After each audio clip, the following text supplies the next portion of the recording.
And gentlemen, I am excited for today. I am actually really excited for today. So, before I get into this, I was planning on making a video, like actually upload a video after the previous game. And I was gonna, express my thoughts on how the team has been doing, and how we could better ourselves going forward. But I didn't actually get around to it. But it was going to be like lineup changes and players that I think should come in to start. The biggest key that I had for that video that I was thinking about uploading, but I never did, was Ollie Palmer coming in as a starter because Mark Robinson has expressed his pleasure. He's expressed his, he likes Ollie Palmer playing, coming off the bench, but, he's hesitated to actually pull the trigger on Ollie Palmer starting for AFC Wimbledon because, he was afraid of us playing too direct and forcing the ball too much, playing too much kickball to peg it into Palmer. But I feel like at this stage of the season, especially with the lack of chance creation that we've seen in the past couple of games, I do think that Ollie Palmer starting here is actually, a solid move here. Of course, it's at the expense of our center mids because we're playing a 4-3-3 right here. I was thinking if we play Ollie Palmer, we're probably gonna have to take out either Longman or Radoni, but they're keeping Mark Robinson is keeping both of them on the field today, and they're having Ryan Longman actually playing as a center attacking mid / a false 9, which I find very interesting. So no Shane McLaughlin here and no Alex Woodyard. So those are the two players that were sacrificed today to accommodate for Ollie Palmer starting. But I do think that this is necessary. I do think that Shane McLaughlin can provide some fresh legs, but hasn't been the most consistent this season in terms of chance creation and chance finishing. So I do think that having Ollie Palmer coming in here is going to be a huge, huge asset for AFC Wimbledon. His first start of the season, if I'm not mistaken. So he has a tall task ahead of him, especially with AFC Wimbledon's goal drought. I shouldn't say goal drought because they scored in their last couple games, or not the last game against Bristol, but they scored the game prior. But I should say goal shortage. I do think that Ollie Palmer starting here is going to provide some attacking presence going forward. He's more of a target man, right? And the chances have not been there in terms of creating chances and possessing. So I feel like having a target man up there as a striker, it provides more of a versatile way to go. I guess it's hard for me to describe it, but I was also thinking of having Ben Hennigan starting for either Darnell Johnson or Will Nightingale to provide that aerial threat in the set pieces potentially. But I don't think we need both Ollie Palmer and Ben Hennigan for that aerial battle.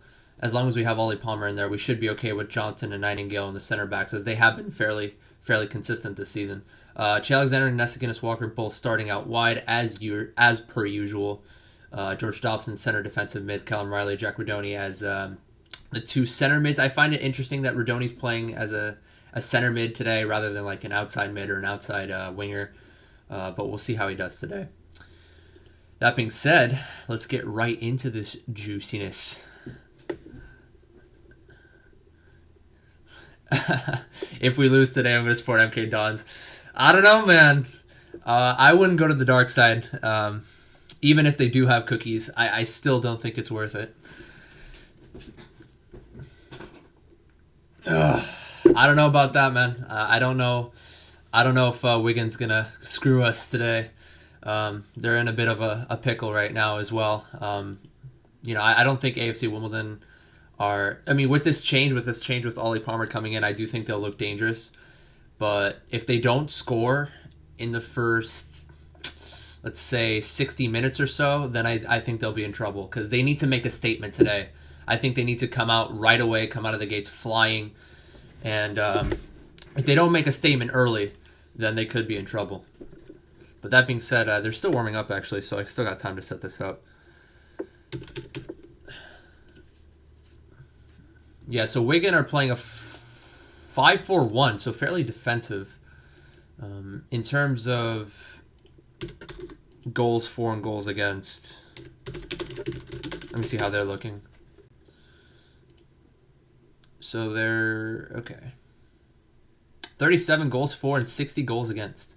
I don't know if they play this 5-4-1 very often, but considering that they have the third most goals conceded in the league, this is a very good chance for Wimbledon to attack, right? This is a very good chance for Wimbledon to capitalize. This is a very winnable game for the Dons, especially with this new formation. They're playing a 4-3-3 with two up top this time instead of having Piggott as that lone striker. I do think that we're going to have a little bit more freedom up top to move around off the ball and maybe knock it around in that final third. Maybe play some 1-2s, and we'll see how it goes. We have another man to hoof it upfield to this time instead of playing it up to Piggott only. Just Piggott. Go get the ball, Piggott. Hold the ball up, Piggott. We're not depending on him all the time. So we got Ollie Palmer up there to help out.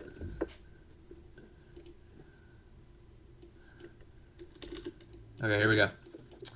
Starting up here. Gonna set my timer. They're taking a knee. Say no to racism as usual. Here we go. AFC Wimbledon versus Wigan Athletic. Can I get a win in a live stream this time? I'm 0-3-4 right now, I think. 0-3-4. 3 draws, 4 losses. Yeah. So, still in a drought here with these live streams. That being said, AFC Wimbledon knocking it around early here. Trying to knock it forward there to Joe Piggott. I think we're going to be playing it very direct today with this addition of Ollie Palmer in the starting lineup. We'll see how that goes.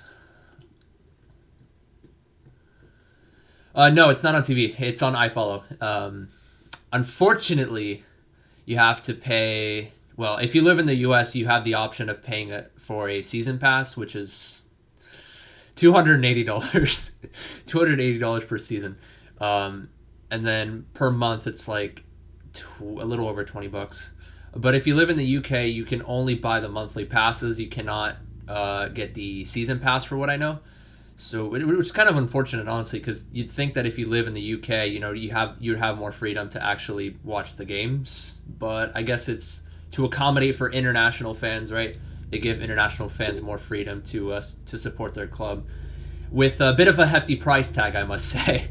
But I think my final prediction for this game is going to be 2-1 Wimbledon. Last game I predicted it to be a 1-1 against Blackpool. I was trying to be as impartial as possible, but I do think they are going to get the victory today with this addition of Ollie Palmer, playing more direct, being a little bit more dangerous because they haven't been creating enough chances, even though they've played, more of a possession style of football with under Mark Robinson, under 4-3, a 4 in the back formation.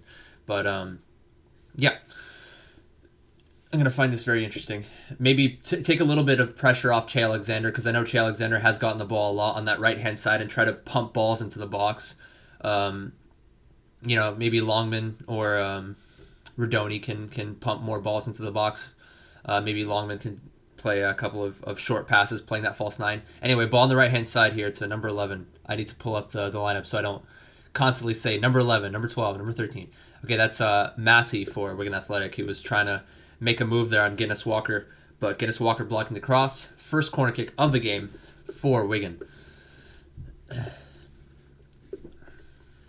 I think Wigan's key to winning this game is playing it out wide constantly, because AFC Wimbledon playing a 4-3-3 here, playing very central, having Callum Riley and Jack Rodoni kind of shifting in centrally, not really going out wide too much. I do think Rodoni can hook out wide a little bit, and maybe make some runs down that left-hand flank, knowing his pace and knowing his willingness to attack. But for the most part, AFC Wimbledon will stay central. So Massey and Solomon Otabor, I think I pronounced that right, for Wigan Athletic are going to be two huge pieces for them today.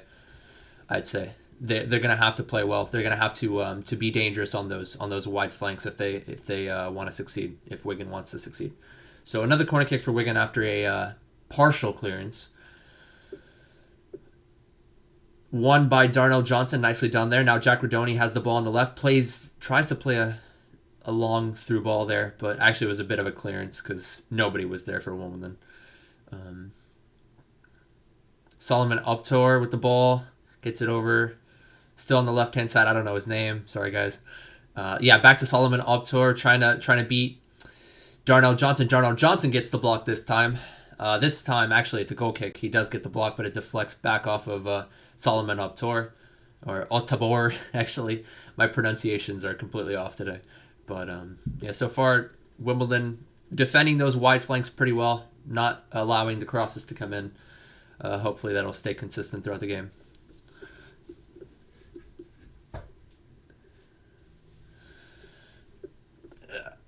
I don't know, man. I'm not trying to be biased here, but I don't think Wigan are going to put 3 on the board today. Considering that they're not the best goal-scoring team. And, I mean, I could easily see this being maybe, if it is going to be a prolific goal-scoring type of game, I do think it'll be maybe a 2-2 or 2-1 for Wimbledon or 3-2 for Wimbledon. But, as a Wimbledon fan, try not to be biased here. I do think they're going to get the victory today, but we'll see.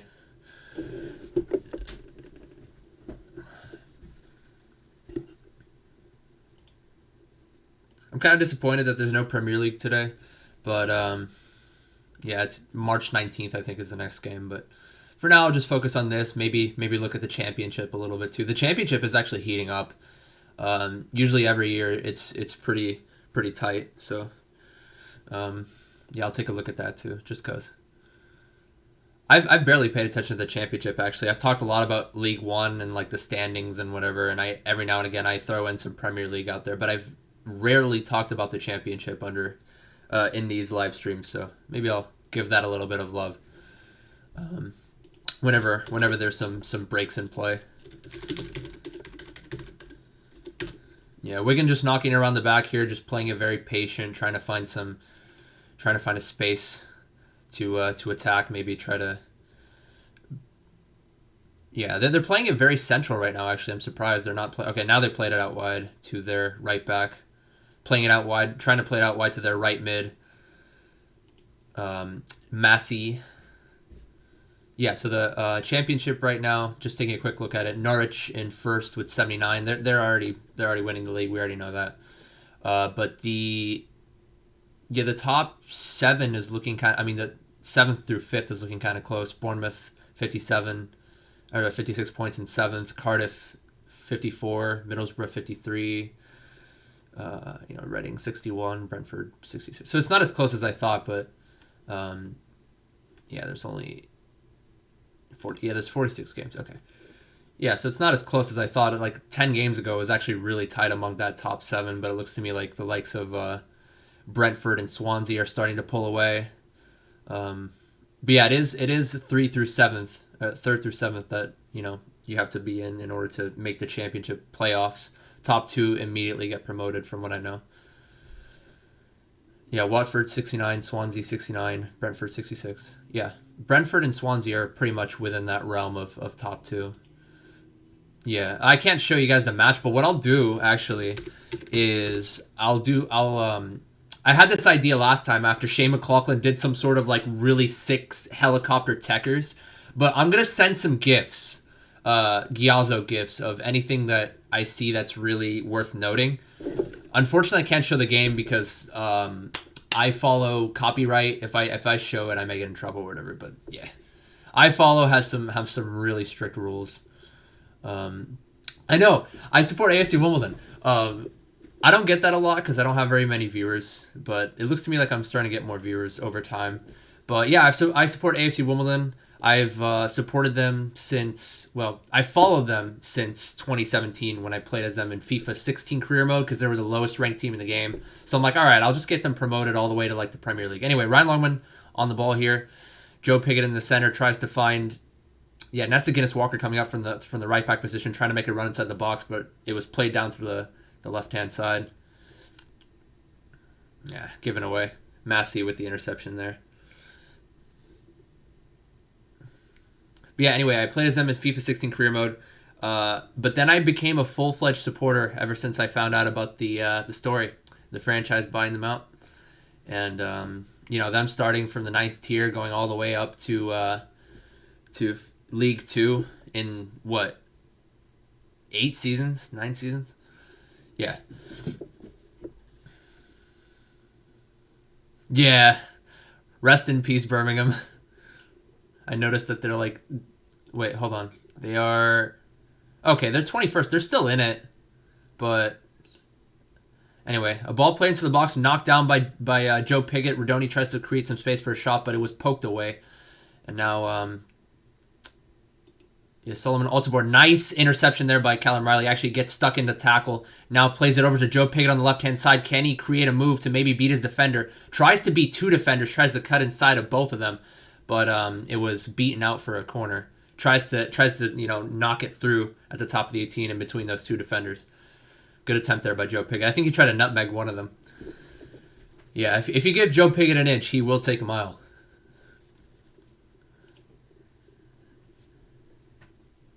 Over 2.5, is that the line? 2.5. I do think this could go over 2.5. I wouldn't bet the house on over 2.5, but I do think that would be because these two teams, Wimbledon have been more defensively solid as of late. They just haven't created the goals, but Wigan are known to concede quite a bit of goals. So I do think that over 2.5 could work. Yeah, ball played into the box. Darnell Johnson on the header with the cross. Easily collected, though, by the goalkeeper. What's his name? Jones.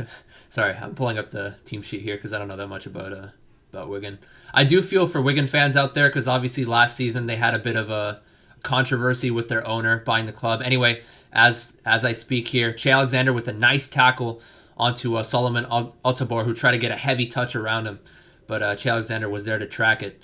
Joe Pigott coming deep just to hold the ball up a little bit, but they play it back to Darnell Johnson. AFC Wimbledon trying to knock it around a little bit here. Nice turn by Joe Pigott on the hold-up once again, as he is coming in deep. Playing Ryan Longman on the right-hand side. Ollie Palmer's going to look to try to win the header. Instead, the ball was played low and hard, partially cleared away, back to Joe Pigott inside the 18. Left-footed effort, just barely wide of the post there. Good effort there from Joe Pigott, creating some space for that shot with his weak foot.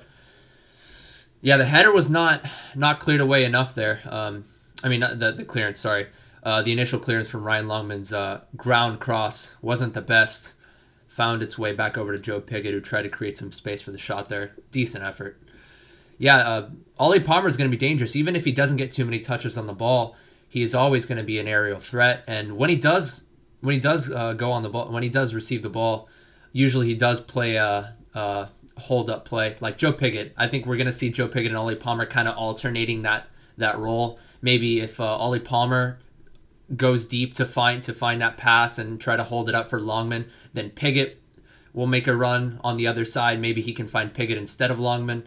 And then Pigott sometimes can come deep, and Palmer can make a run. So I think having that 2 in the back or 2 in the front there is going to be. Sorry, I keep stumbling on my words, but basically it allows more freedom for Wimbledon. So Joe Pigott can make a run if Ollie Palmer holds it up, or Palmer can make a run if Pigott holds it up. But anyway, Wigan on the ball here, knocking it forward. Forced to play it back. Good pressure by Dobson. Yeah, Wigan just kind of kicked the ball forward there. All right.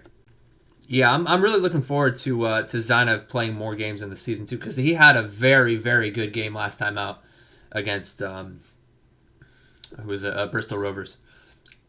Nice turn there by Ryan Longman, and he's going to use his pace to try to break. Instead, actually plays an early cross. I thought maybe he could have taken another extra touch or two to get it closer towards goal maybe, but he crossed it from about like 25 yards out, tried to find Jack Rodoni, who was coming in, but a little bit too ahead of him there on that back post run.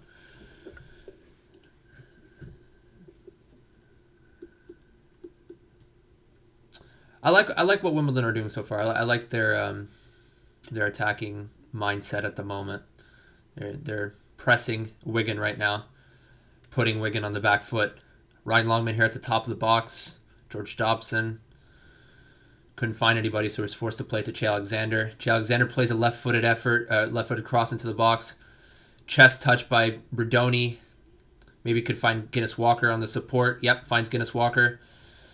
Left-hand side, tries to beat his man, gets a good cross in. Little bit too heavy, though. A little bit too heavy. It looked like a good cross initially, but it was just over the head of Ryan Longman on that back post. They're looking dangerous so far. I like what I'm seeing.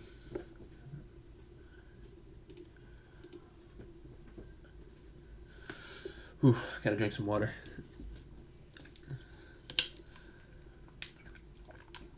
I haven't drank water in like 2 hours. Sometimes I just kind of forget. I had one just sitting there and I didn't even pay attention to it. I was like, I picked up my friend and then I came home. I gamed for a little bit and then here I am doing a live stream.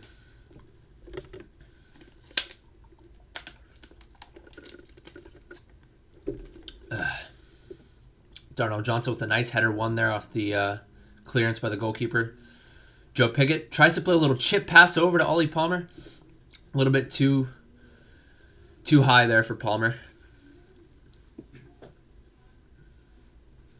Yeah, last time against Bristol Rovers, like that final ball or that penultimate ball was always too heavy or inaccurate. Like we couldn't find that last pass, but it looks to me like right now we're playing a decent job.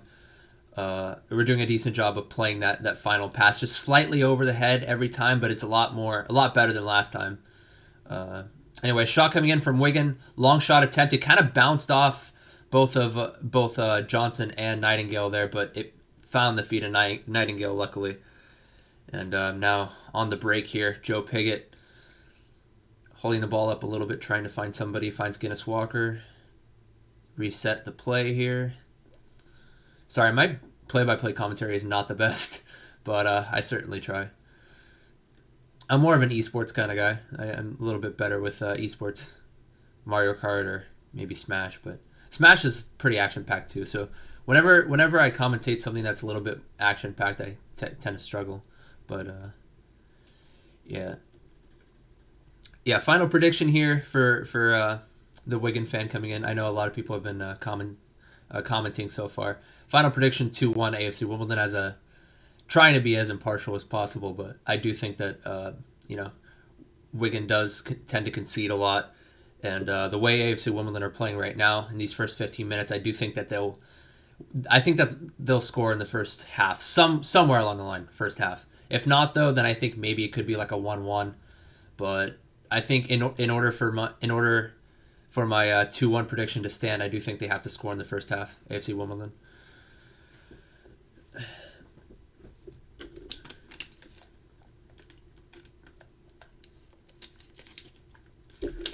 I have one headphone in and one headphone out. I just noticed that it's just for me to be able to hear myself. I want to hear the commentary a little bit, hear myself as well. It's just a little thing I like to do. Anyway, Wimbledon knocking around their back four here, trying to create some space. Guinness Walker was on the ball, but it was intercepted by, I think that was Massey. Now a 1-2 back over to Massey, but yeah, Guinness Walker was able to cut that out. Could have been a dangerous situation there if Massey had decided to take like a heavy touch down that right hand flank and maybe use his pace, but instead he played it over to the center to I think it was Ojo, and him and Ojo played a 1-2. But the return pass from Ojo wasn't the best. That being said, though, Wigan do have a free kick here on the right hand side. Yeah, let's see what they can create here. I'm not too familiar with Wigan. I'm not sure if they're too much of an aerial threat, but Johnson, Nightingale, and maybe even Dobson for AFC Wimbledon can win the header here and maybe clear it away. Maybe have Ollie Palmer back there too. Ollie Palmer is back defending, and I think maybe Joe Pigott is going to be... No, Joe Pigott's defending as well, so I think maybe Ryan Longman will be at the top of the midfield arc maybe, in case there is a counter. Cross coming in, headed away there by Nesta Guinness Walker.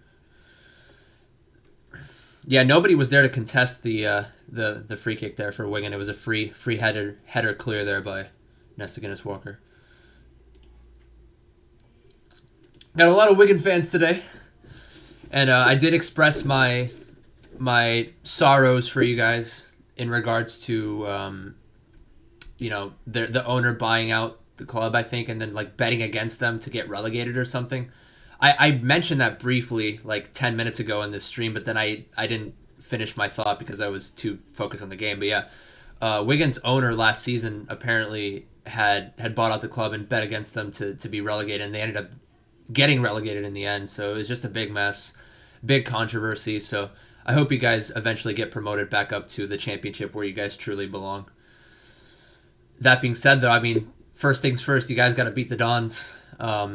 This is the first step, and this is honestly, I've said this about several games in the past with AFC Wimbledon, like, oh, this is the most important game of the season, or this is a very important game. I think I'm actually saying this. This is probably the most important game of the season. I'm not trying to exaggerate this. For AFC Wimbledon, this is huge, and for Wigan also pretty huge. This is a big game, major implications for both sides. And whoever comes away with this, with the victory, I do think will set themselves up very nicely. Even though there are, like 12 games, 11 games left in the season, I do think they'll set themselves up very nicely for the rest of the season. Momentum is a thing in football, so we'll see.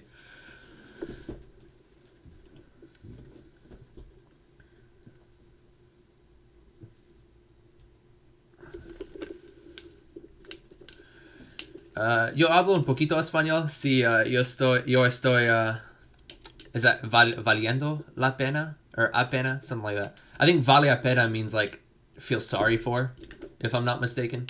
Yeah, I do kind of feel for the Wigan supporters out there and the Wigan faithful. At least they're still a club. I mean, they're a big enough club not to be, not to collapse from something like that. Unlike Barry, who were too small of a club, and they ended up dying out because of financial problems. I think the whole COVID thing kind of made Barry FC or Barry. I think it was like Barry FC or whatever. They ended up collapsing as a club because they couldn't, generate enough money to keep themselves afloat. As for Bolton Wanderers? Yeah, Bolton had a thing last season where they had a points deduction. I forget why though, but yeah, Bolton are in League 2 at the moment. I'm not sure how they're doing, but yeah. Anyway, that being said, corner kick after Wigan play short from a free kick and trying to knock it around. They're knocking it around to that right hand side quite a bit. They're playing it down there to the likes of Massey and Ojo quite often. And I do think defensively, Nesta Guinness-Walker can be kind of spotty at times. So I do think that right-hand side is looking very juicy for Wigan right now. Corner kick coming in, headed away there by Nightingale. We're doing very well in the aerial battles right now, whether defensively or offensively. Offensively in terms of knocking it down with Joe Pigott and Ollie Palmer hasn't gotten the ball as much. That being said, though, Ollie Palmer was actually on the break there after the corner kick and gets brought down. No yellow card, though, because it wasn't a clear-cut chance, but Ollie Palmer drawing the foul there.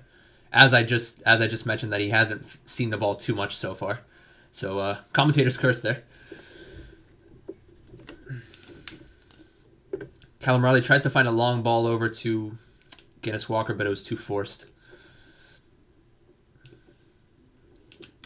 Yeah, Wigan tried to knock it up to I think that was, I don't know who that was actually. I think that was Wootson. Try to boot it up to him, who was coming up from the back. No, it's number 19.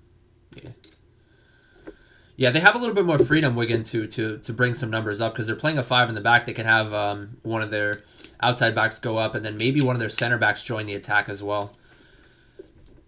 But yeah, that right-hand side, maybe the left-hand side with Solomon Otobor, but both sides are looking very juicy, the wide areas, because AFC Wimbledon are playing a little more central.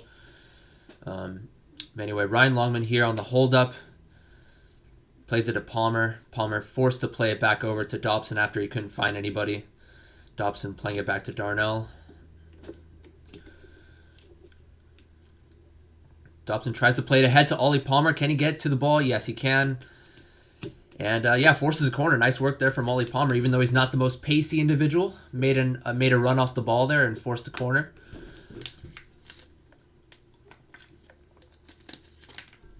Let's take a look at some results around the league while I am at it. Actually, I don't think there are too many games going on right now. Yeah, so most of the games actually are at what is it? 7 p.m. UK time, 12 p.m. Pacific. Yeah, so AFC Wimbledon versus Wigan is the only game going on right now, and then there are 3 others going on at 12. No, I'm sorry, there are more. It says like match day 27, match day 36 for some other games, probably because of postponements or whatever. But yeah, no, there are a bunch of other games going on in about 4 minutes. So I'll have a hawk eye on those games in a second. Who do I support? AFC Wimbledon. The Dons, baby. So John Green is a very famous American individual. Him and his brother, the Vlog Brothers. It's a very popular YouTube channel in which they discuss a lot of intellectual topics. But John Green is a very famous AFC Wimbledon supporter, and that also makes me feel good. But yeah, I'm gonna sound like a broken record because more and more people are starting to come into my streams. I've noticed. Yeah, welcome everybody. I'm trying to think of other languages. Bienvenidos, bienvenue. Any languages, anybody of any culture is welcome. But anyway, I am an AFC Wimbledon fan. I'm gonna keep saying this for those people that watch me consistently. I played as them in FIFA 16 career mode, and I started following them, and I became a follower. But then I actually became a full-fledged supporter after I found out about their story, how they came up all the way from the 9th tier after their initial club, Wimbledon FC, got bought out. And I became a fan ever since. The very first game that I watched on iFollow was 2 seasons ago, AFC Wimbledon versus Wickham, when Akinfenwa was playing for Wickham. That was his first season there. And yeah. It was the game prior, actually, the game against Luton. I was in class. I was sitting in class at school, and I was constantly refreshing my page. They were down 2-1, and then they finally got a last-minute equalizer. I'm like, fuck yeah. But then I'm like, all right, I'm going to actually watch a game this time around because, two games left. This is a very good, very important relegation battle, and they ended up beating Wickham 2-1. That being said, though, I missed a little bit of a play there with Ryan Longman on the right-hand side initially, cutting it to his left, taking a couple of touches and taking a shot towards goal. Unfortunately, the shot was not hit with too much power, and it was an easy collection there by Jones. But that being said, Wimbledon are getting the better of Wigan, I'd say, in these first 25 minutes or so. Haven't created a real clear-cut chance yet. Actually, they had one with Joe Pigott, with his weak foot taking a touch and on the right-hand side of the inside of the 18, takes a nice touch to his left and curls it just wide of the post. Other than that, though, not too many chances from either side, but Wimbledon are playing pretty decently here. Wigan are knocking it around a little bit, but they're not finding that final pass, and when they do play it out wide, their crosses are being cut out by the likes of Guinness Walker and Che Alexander, and then the corner kicks are won by Wimbledon. But yeah, it looks to me like we're going to have a chance here. Top of the box. Ooh, top of the box there. A little bit of a knockdown attempt, but long shot was way over the bar. The ball was played. I don't know who that player is. Number 5. Yeah, received the ball, took a touch back over to somebody else who just tried to get a right-footed inside of the foot effort, but it was way over and slightly wide. But yeah, I'm gonna do some Giazzos, some gifs. I actually could have done a Giazzo of Joe Pigott's opportunity earlier, but I can't show the game. But what I can do is I can get some gifs and send the gifs in the chat. I'll start doing that from here on out. So if Wimbledon and Wigan don't score within the next 5 to 10 minutes or so, I'm not a financial advisor, but I would double down when the odds get updated to maybe an over 1.5. If the odds do get updated to an over 1.5, I do think that 1.5 is still likely. But yeah, that being said, so far the over 2.5 is not looking the best right now, but I do think if one of these two teams scores this first half, then I do think that the second half will be opened up. The heavens will be opened up, and maybe the game will open up a little bit more overall if somebody were to score a goal here.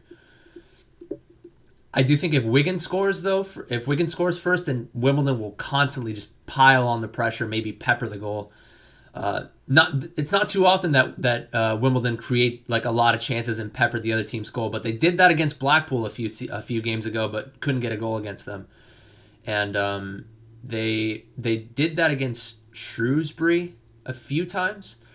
So yeah, I think if you were to win that over 2.5, I think Wigan would have to score first. Because if Wimbledon score first, then I think they're going to play very defensively. They do have decent defensive shape. They fixed their defensive woes in the middle of the season when they would play 3-5-2. They would give up these really shitty goals, really unnecessary, really preventable goals. But they fixed their defensive woes these last 5 or 6 games or so. So I do think Wigan would have to score first in order for that over 2.5 to be safe. That being said, yeah, Wigan playing it once again to that right-hand side. Got to pull up the lineups again. Sorry. I don't want to say number 11, number 10, number 9. Ball played to the left-hand side here. Decent opportunity for Wigan. Gets a not the best cross, actually. He was looking for, I think that was, who's that, Ojo or Massey? I can't see. Yeah, so I'll get a GIF of this, actually. I'm gonna do GIFs from now on here. Let's get a GIF. I'll send the GIF in chat. It wasn't that great of a chance, but it was initially some good play there from Wigan.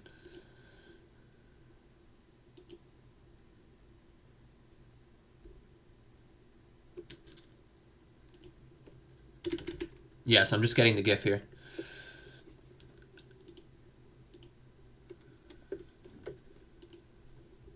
I'm going to be really on top of these GIFs from here on out. That would require me to like rewind 20 seconds, get the GIF real quick, and then go back to live. All right, first GIF of the day.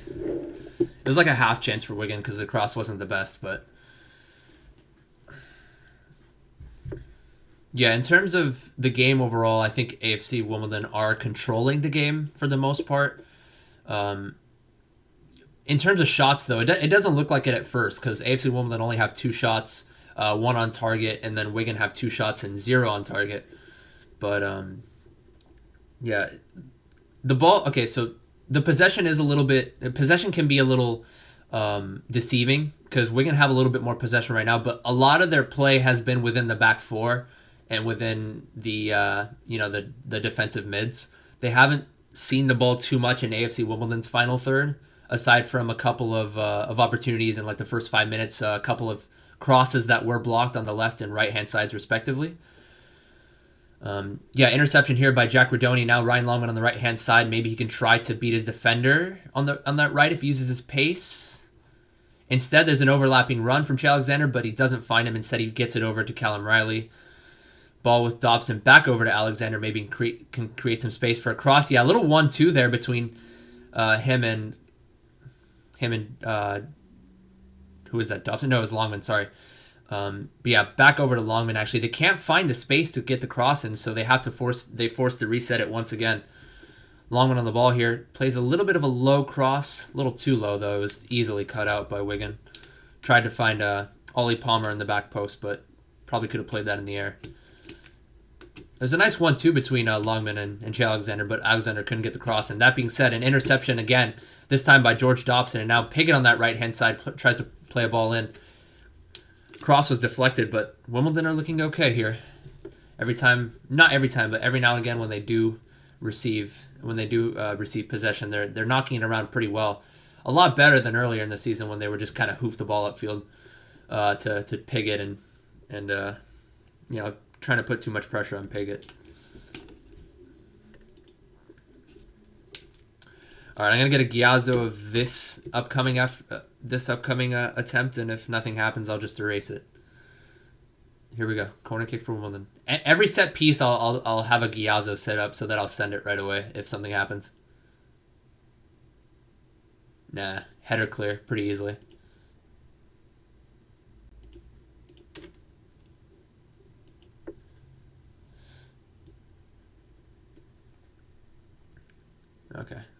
Nesta Guinness Walker pumps a ball into the box. Piggott, nah, damn it. Piggott was on that back post there, but he wasn't able to steer the header towards goal. Instead, it was well wide of the goal. Yeah, over 2.5 is starting to look a little bleak right now. I would have put my money on it, to be fair, in the beginning of the game had I placed a bet. I'm not much of a bettor. I'm more of an investor myself. I think investing is a lot more safe, but yeah, I definitely would have taken that over 2.5 in the beginning had I actually put a bet on this game. But yeah, Wigan knocking it around very well here. Ball on the left-hand side now. Defended by Che Alexander. Yeah, got the shot away, but it was way over the bar there. Who's that? I'm trying to see the number, but Wigan's kit is really hard to read because they have red jerseys and like black numbers, and I can't see the numbers. Usually I can see the numbers pretty well, right? So, you know, it would only take me like a second or two for me to see the number and then to look at the team sheet and be like, okay, that's the name of that person. But unfortunately, Wigan's numbers are very hard to read at first glance. So I'm not going to be able to provide the names very well. I'm just gonna generalize my commentary whenever they do receive the ball.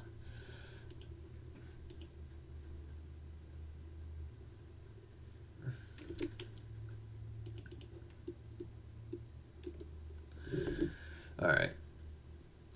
Yeah. So other games just started here for EFL League One. Maybe we'll see some early goals here. Doesn't look like it. All the games are 0-0 so far. Let's see. Are there any other relegation matches here, or any other matches that are important for relegation? No. Aside from Bristol versus Charlton. I mean, Bristol are somewhat close to the relegation zone. They're in 19th, but for the most part, these other games are, you know, mid-table games. For the most part, except for Lincoln City, who are in third. They are playing Gillingham. But for the most part, it's all middle of the table stuff, so nothing too interesting.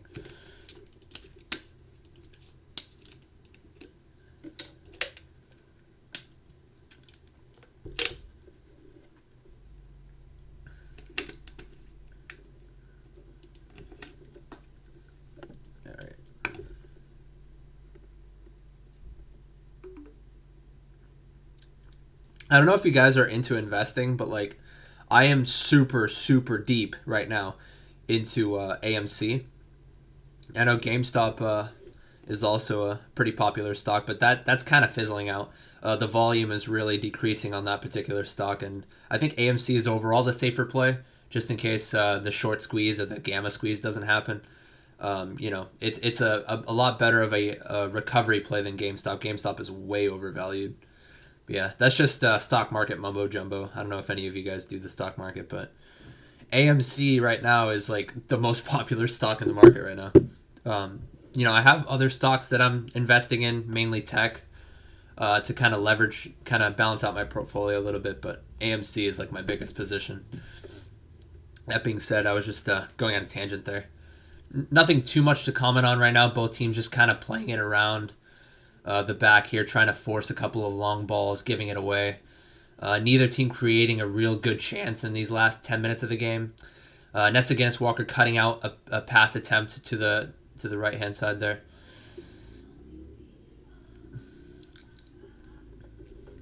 Yeah, giving away. Shit. Okay. Throw in here for Wigan. Okay, nice interception there by George Dobson. George Dobson going to look to break here, playing it to Ollie Palmer. Ollie Palmer playing a first-time pass back over to Jack Rodoni on the left. Rodoni tries to play a ball over to Ryan Longman. The pass was way off, though, easily intercepted, but it looks to me like the first touch was very poor from the center back for Wigan. Now back over to Jack Rodoni on the left-hand side. Overlapping run for Nesta Guinness Walker. First-time cross from Guinness Walker. Knocked down from, yeah. It looked to me like Ryan Longman was playing a first-time knockdown to Joe Piggott, but the pass was slightly to the right of him. A little inaccurate there and easily picked up by Wigan. But Wigan give the ball away here after trying to play it over to Robinson on that left-hand side. A square ball attempt was a very poor one, as they weren't on the same page. Now Wimbledon have it back over. on the right-hand side for a throw-in. That was nicely done there from Wimbledon, playing a 1-2 touch football there. Ollie Palmer playing a one-time ball to Jack Rodoni, who was making a run on the left-hand side. That's what you like to see. You like to see Ollie Palmer coming in deep.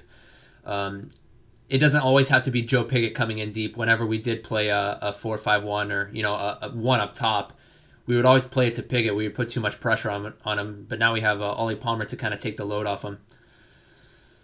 That being said, though, Ollie Palmer has not really had the chance to pounce on any opportunities, whether it's aerial balls or like a final through ball into the box. He hasn't found that opportunity yet. He has found the ball a couple of times playing it deep, playing a couple of passes there, but he hasn't had that real clear-cut chance yet. Joe Piggott, on the other hand, though, had a chance in the 10th minute. Nice. It was a nice effort with his weak foot. It was a curler just wide of the post. Anyway, Wigan tries to play a 1-2 with I think that was Wooten and Massey. Massey played the first ball, and I think that was Wooten trying to play the return pass, but it was too far ahead of him. Throw in here for Wimbledon.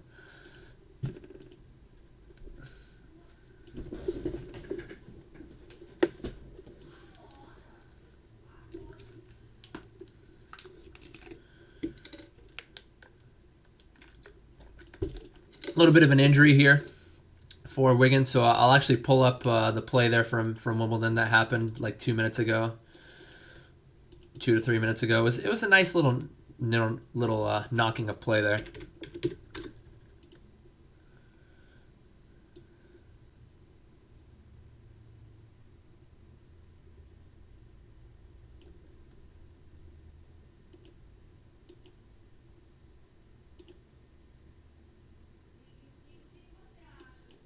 Yeah, Rodoni played it there.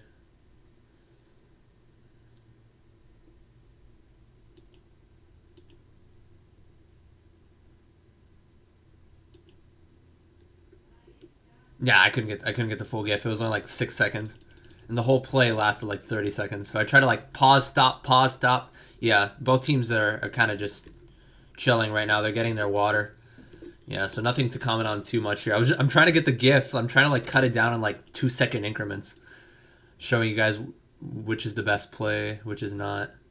Damn it. Oh well, I don't think I'll have time for that. It was too long of a play to condense it into 6 seconds. Okay, so number 15 is coming in here for Wigan.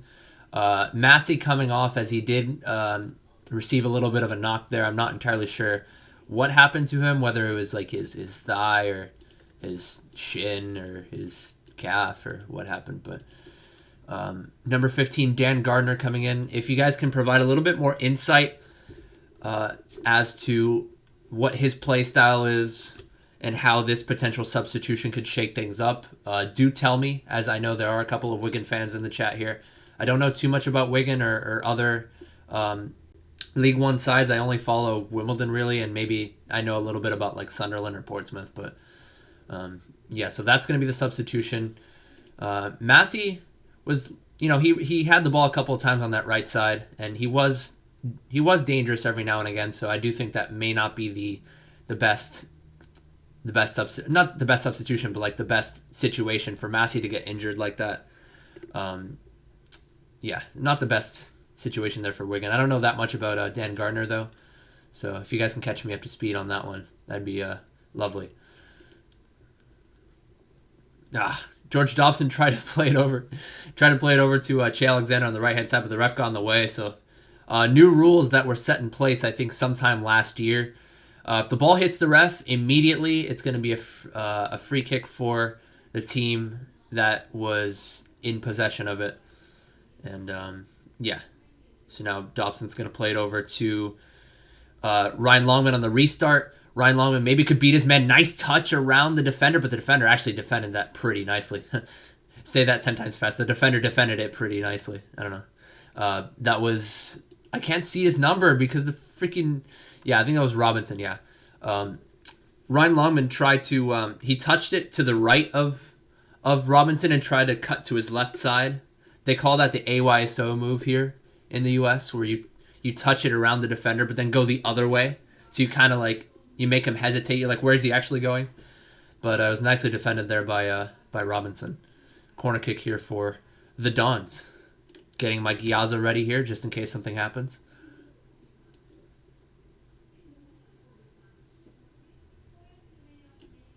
Corner kick comes in. Ooh, Darnell Johnson was there. He was waiting for it. But unfortunately wasn't able to get his head to that.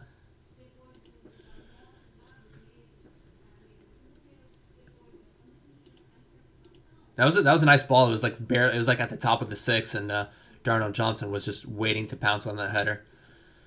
But the header was flicked back up and over to the back edge of the 18-yard box.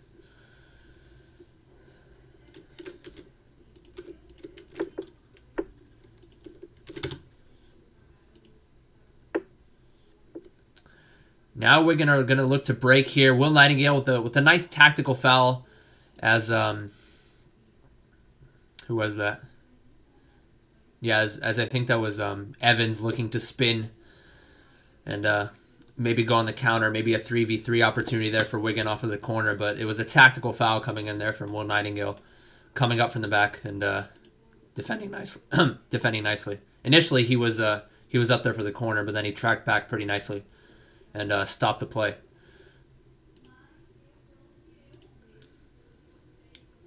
Wigan hoofing the ball upfield once again, trying to find Johnston. I think that was coming in. I heard that from the commentary. Johnston making a little bit of a run into the 18-yard box, but easily collected by Nick Tanev. Zanev. Nick Zanev. Tanev Zanev. Yeah. I remember when I called Jaakko Oksanen earlier in the season Oskanen. I thought the S came before the K. But, yeah. Obviously, needless to say, my pronunciation isn't the best at times. I can pronounce things with, I can pronounce names from other cultures pretty nicely. Like Gonzalez, for example. But, in terms of general pronunciation, sometimes I struggle. Anyway, Ryan Longman tries to play a little floater into the box there, and Nessa Guinness-Walker was coming up, making that trail run, but the pass was a little bit too ahead of him. I think that cross was intended for Joe Pigott, but it was over the head of Pigott, and that trail run from Guinness-Walker was just a little too late. Guinness-Walker could have maybe gotten another ball back into the box had he gotten there. But, yeah, Wimbledon are playing a little bit more direct in this particular game than in games prior. And it's not like they're hoofing the ball upfield and hoping for the best and being like, yeah, go get the ball, Pigott. Go get the ball. Do your thing. But they're having a purpose to their play right now. They're trying to knock it around, to try to create some space. But if they can't find any runners off the ball, they'll play it to Pigott or to Palmer on the knockdown, and one of them will play a little bit of a return pass to somebody that's making a run down the wing. That being said, though, they still haven't created too many chances. That's one of their biggest kryptonites. That has been one of their biggest kryptonites so far in the last 5 to 6 games, I'd say. Chance creation. Halftime is upon us, and that being said, I will eat a little bit of a lunch here. I'm gonna make this quick. First half was for the most part controlled by the Dons. Every now and again, Wigan had these flashes of brilliance on the wings, trying to find some space to create some crosses. But for the most part, well defended by the likes of Che Alexander and Nesta Guinness-Walker. And the corner kicks, the set pieces were won by AFC Wimbledon as well. I mean, both defenses played well in terms of defending set pieces. Neither side could get an offensive chance from those set pieces. So for the most part, I think both teams are not playing too poorly, but not doing enough to break the bank here. So I do think a 0-0 is probably the deserved result here. For those of you that bet the over 2.5, not looking too hot right now. But like I said, I'm not a financial advisor, but I do think the over 1.5 could still be a decent bet here. I do think the second half will pick up. Knowing AFC Wimbledon's attacking potential, I'm not going to go as far as to say that they're going to score 2-3 goals, but they have the potential, as well as Wigan's tendency to concede goals. I do think the over 1.5 is still looking juicy in case that line did get updated. So that being said, I'm gonna be back in about 10 minutes. Just gonna grab some food real quick. I will be back. Come on, you Dons.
Yes, sir. I got my food. I'll show you guys, actually. So, it's leftover rice, leftover chicken, and leftover pasta. All combined into one. Wait, hold on. Hold on. Let me see what I'm doing here. Look at that. I put some Parmesan cheese on there. Mixed it all, chicken and meat and pasta and rice, all mixed up. Let's go. That's a good lunch for me. For you guys, you guys have probably already eaten dinner, but like for me, lunch is just starting. Because I live in California, so it's still Pacific time over here. I have to wake up at 7 a.m. for these games sometimes. Like on Saturdays, I have to wake up, well, not even 7 a.m., like 6:30, just to like, brush my teeth, make some. Well, sometimes I don't even eat breakfast until halftime, so I wake up at like 6:45, 6:50, just so that I can get more sleep to watch the game. Who's the captain? I didn't take a note of that. So usually it's Will Nightingale, right? But Alex Woodyard. Yeah, so Alex Woodyard also. I think Alex Woodyard took the captain's armband like from Will Nightingale in games prior, but I think now Nightingale would have to be the captain this time around. I wouldn't see why not. But yeah, I didn't actually get a note of it. I would have to assume Will Nightingale though, if I were to guess. But anyway, possible substitutions here. Well, they weren't bad. AFC Wimbledon didn't play bad in that first half, but they also weren't great. They played okay. They did enough to scrape by in that half. I do think keep it the way it is, maybe. Actually, okay, so there is a formation shift here. So Google does update formation shifts. I wasn't sure about that, but they actually did shift their formation. Instead of playing a 4-3-3 with Longman playing that false 9/attacking mid and Ollie Palmer playing up top with Piggott. Now they're gonna have Longman playing as a right wing or / right mid. Rodoni playing left mid. Ollie Palmer as an attacking mid this time / center forward, and Joe Piggott is going to be the main striker. I like that. Instead of having Palmer and Piggott come from the striking position and come deep to play it over to somebody else, which is not a bad idea, by the way.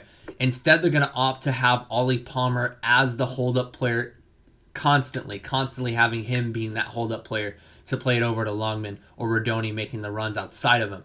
And I like that because Ollie Palmer, when he does receive the ball, he's always going to be looking to play a first-time ball. His vision, his overall knowledge of the game is very high, and I do think that'll give Piggott a little bit more freedom to make runs off the ball, and to have Piggott just be Piggott, right? When he's on the ball, when he has a chance to score, when he creates some space for a shot, Joe Piggott, he's the kind of guy that you want in that respect. And so Joe Piggott, instead of coming deep, he's gonna have a little bit more freedom to run alongside. Jack Rodoni maybe making a run right behind him as a trail run if they played on the right hand side, or Longman making that trail run if they played on the left. So I like this. I do like this. In terms of substitutions, they're gonna keep the entire squad as is. It's just a formation change.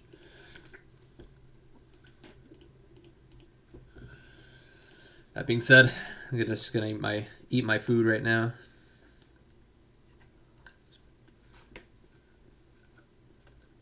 Should be starting up in like a minute and a half to 2 minutes.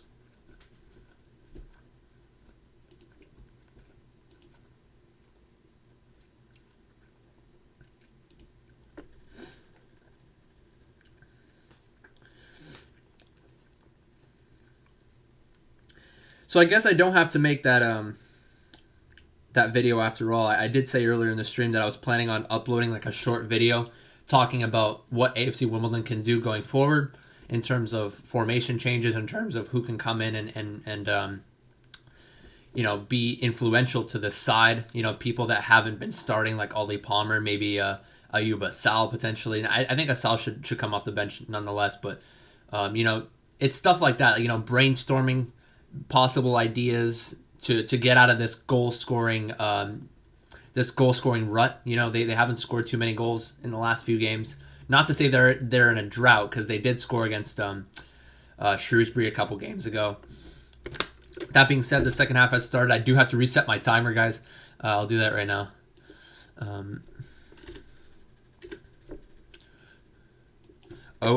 45. And again, I'm gonna try to Giazzo anything interesting that pops up. Anyway, Wigan on the right hand side here. They've been playing it down that channel a lot. But Guinness Walker has done a good job so far. This time he does get beat though. Another commentator's curse. There was a 1-2 played around him, but then he tracks back pretty quickly. Nicely done there from Guinness Walker. The ball is forced back over. Back to the right hand side. It was a nice little ball in there. It wasn't a cross to a center forward. Rather, it was another ball played inside, like a short ball played inside the 18-yard box there for I can't see the number. Again, I'm sorry, guys. It's hard to read Wigan's numbers with their color scheme that they're rocking right now. Red and black does not go well together. But it was all the way to the touch line. It was like a through ball played into like close to the right hand side of the 6-yard box, and it was another little low cross that was easily collected by Nick Tanev in the end. Ball initially tried to be played to the right hand side again from Wigan, but nicely cut out there by Nesta Guinness Walker. First time pass over to Joe Pickett from Ollie Palmer. Again, playing that hold up player as the center forward, but the pass was a little bit too far off, and Wigan are able to regain possession now on the left hand side. Throw in for them. Had he gotten that pass over to Joe Pickett, maybe Joe Pickett could have gotten a couple of touches towards goal, maybe to try to create something there, but nothing doing there for Ollie Palmer. But that's what you like to see. You like to see Ollie Palmer kind of sitting deep, as he does like to provide those one-time balls over to anybody that's making a run. But yeah, Ollie Palmer, when given the opportunity, if he does find an opportunity to get inside the box and receive a cross, he will win that header 9 times out of 10 if he does. If he is given the opportunity, he is a very good aerial threat. But we'll see what happens. Anyway, ball again played on this right-hand side. Wigan are starting to break here. Defended by Nesta Guinness Walker. Brought down, I think that was whoever that was. I can't read the numbers, guys. I'm going to have to start recognizing them by face as soon as I do get their number. But there was a little bit of a play there on the right-hand side. Nesta Guinness Walker was beat, so he was forced to foul there. Kind of an arm to shoulder type of foul, where he kind of pushed him down a little bit. No card there for Nesta Guinness Walker, luckily, but still very dangerous situation here with Wigan at the top of the 18 on the right hand side. This could very easily be won by Wigan if Wimbledon do not mark. If they don't stay tight on their marks, this could end up in the back of the net here. I'm going to set up my Giazzo. I'm going to have the Giazzo ready for you guys. Oh! Free kick was driven about hip height towards, or maybe a little above hip height towards Nick Tanev, and Nick Tanev was forced to beat it away. Bit of a scary situation there, but it was good positioning, good awareness there from Nick Zanev, actually. Good positioning from Nick Zanev to be able to beat that away. Didn't get beat too cheaply in the near post. Didn't get caught cheating there. Sometimes, as a goalkeeper, I can vouch for this because I used to play keeper. Sometimes keepers tend to cheat to that back post, and they leave that near post open. But yeah, I actually caught the gift slightly too late.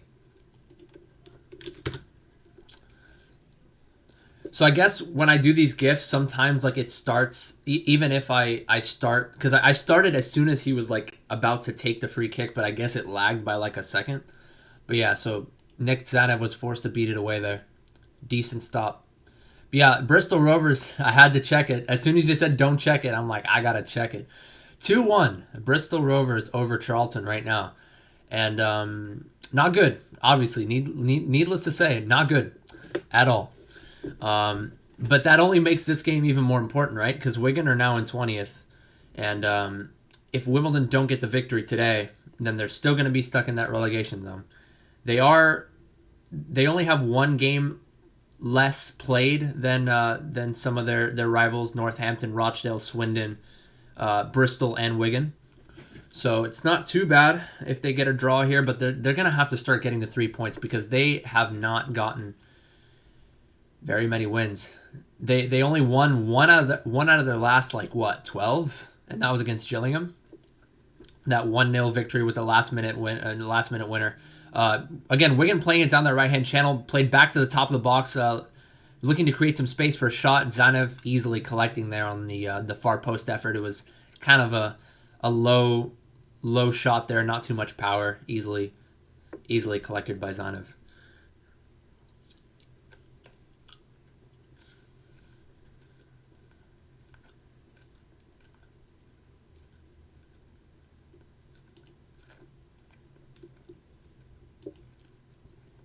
George Johnston was the one who took that shot. I'm like looking at all their players. I gotta recognize them by face. If I'm not gonna recognize them by number, I might as well recognize them by face. So I'm looking up all the players here. I'm trying to get a good look of their faces right now, so that I won't be too lost in the commentary whenever Wigan do receive the ball, because that's kind of been a common theme so far today. When I can't read the numbers, it's kind of difficult.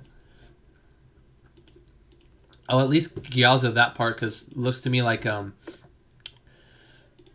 one of AFC Wimbledon are down here.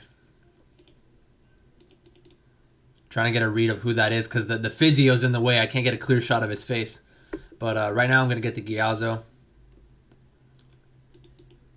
I think that's Nightingale. Yeah. Let me get that Gialzo in the meantime. Yeah, it was a ball play on the right-hand channel.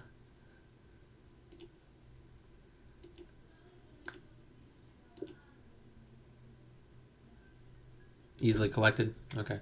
I had to like pause and go to try to get like the best moments, because the play was longer than 6 seconds. Oh, Callum Riley is our captain. Interesting. Okay.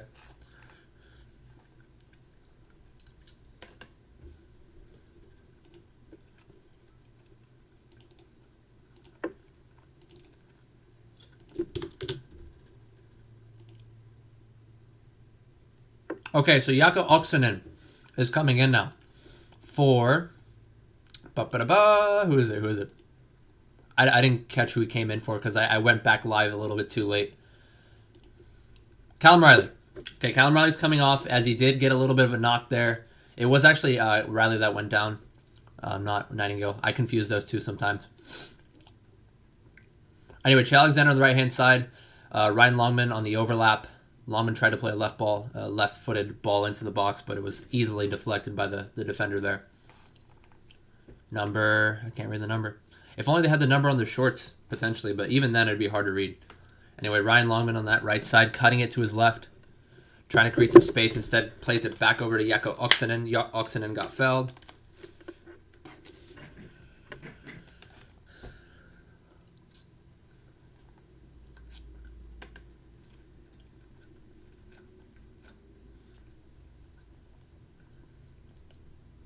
Dobson. Ryan Longman tries to find Joe Pigott. Top of the box here, trying to create some space. Can't really find any. Instead, tries to plays it over to Ryan Longman. Try to create some space for a shot. Cuts it to his left. Right to the goalkeeper, though. Yeah. Ryan Longman doesn't have the best weak foot in the world. And straight away, looks to me like Wigan won the punt there pretty easily. It was a pretty nice first touch there.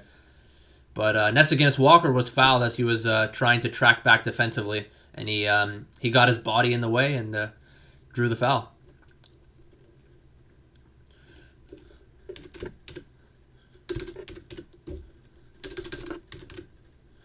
I tried to get the Gialzo, but like I couldn't type for a second.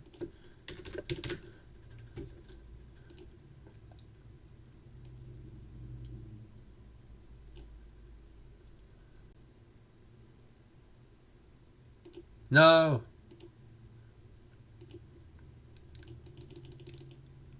Okay, so I have to rewind 10 seconds because I'm slightly behind. I have to rewind 20 seconds, sorry. This is not live.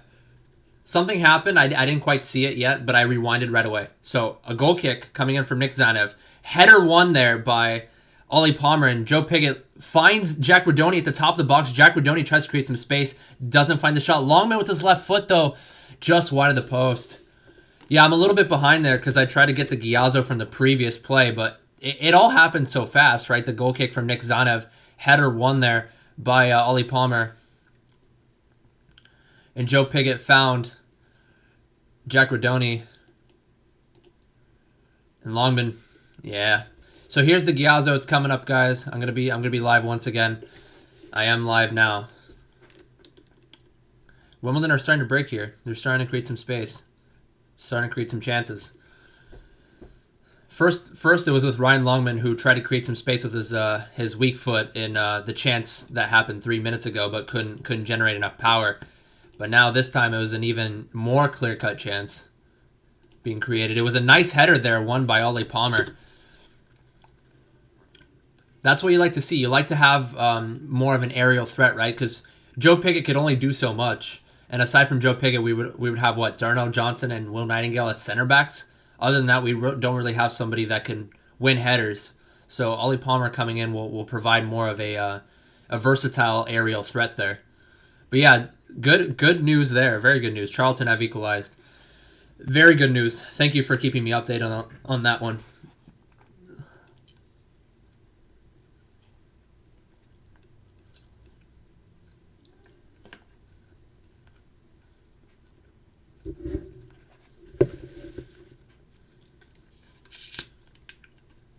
Needless to say, though, Wimbledon have started this second half pretty strongly. They're coming off on the front foot here. Not to say that Wigan are on the back foot entirely, because they're still finding some spells of possession here. With Solomon Altibor on the right-hand side here, trying to create some space for a cross. Does so. Nobody wins the header, but it's back post. It's knocked back over. It's a goal for Wigan Athletic. Very poorly defended.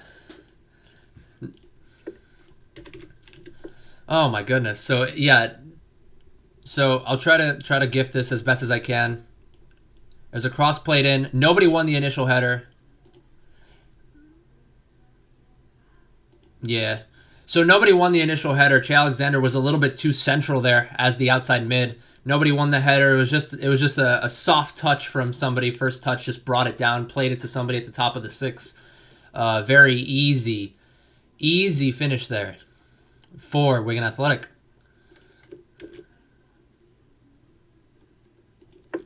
Yeah. So it did buffer a little bit on this Ghiazzo, but all you need to know is it was pretty much just a first touch. The first touch was a knockdown. Not a knockdown, but like he controlled it and then he played it back over to the other player at the top of the six. So not the best goal to concede there. 1-0 to Wigan Athletic. Sucks. It sucks, especially because Wimbledon were, I wouldn't go as far as saying controlling the game, but I think they've been playing slightly better than Wigan, but you can only do so much, right? It only takes one opportunity. Yeah, there it is. Corner kick here for AFC Wimbledon to take here. I say here a lot, but yeah, not the best goal to concede, needless to say.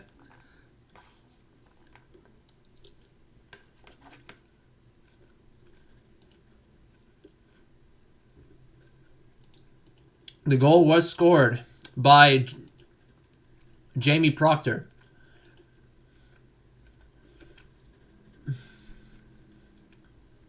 Johnson won a header initially on that back post, but it was too far. The cross was placed a little bit too far, so it was a knockdown rather than a headed goal, a headed effort on goal, and they were easily able to clear it away, Wigan. Jakob Oxen, nice interception there from a intended pass from the left-hand side to the center. Nicely cut out there by Jakob Oxenen. Yeah, good question. What now for the Dons? I still think AFC Wimbledon's play is looking somewhat positive here. They're still knocking around decently, but that being said, Joe Pigott tried to play it over to Ryan Longman. First time ball, but Ryan Longman couldn't get his foot to it, unfortunately. Just kind of miscontrolled it. Damn.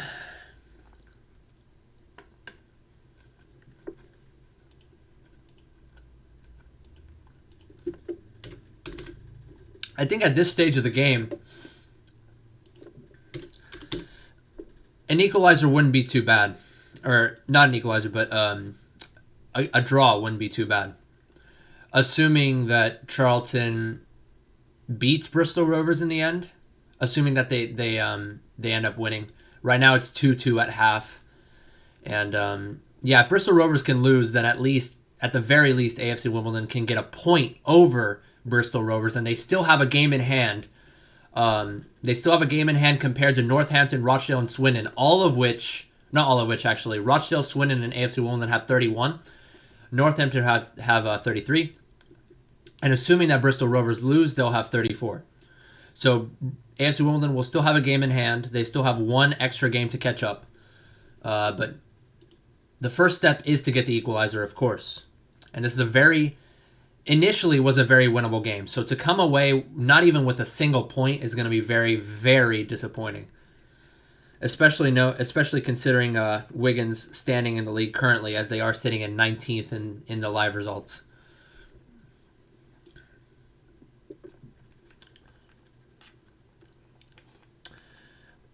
Rumor has it, circulating from the commentary team, that Paul Osu will be coming in here for AFC Wimbledon, potentially.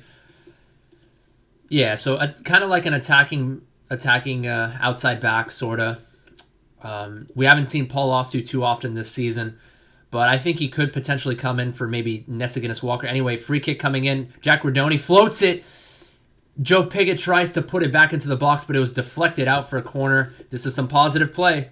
Positive play from the Dons.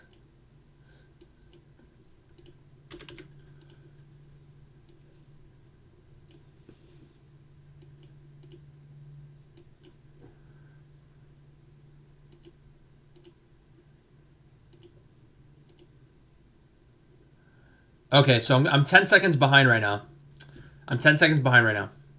Corner kick comes in. Oh, fuck.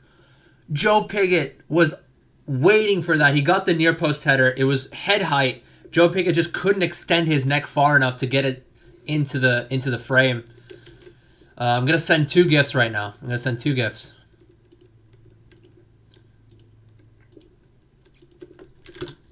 Yeah, Joe Pigott, unfortunately, was not able to get his head steered towards goal there, as he wasn't necessarily in position to do so. He was just a little bit ahead of that near post as he made that run. And I hate that it keeps buffering every time I go backwards. When I'm live, it's okay, but when I rewind, it kind of buffers. But anyway, all you need to know is he got his head towards goal. Not towards goal. He tried to steer towards goal, but couldn't do so. I'll send the GIF, but it's slightly buffered, so I don't know how good quality the GIF is.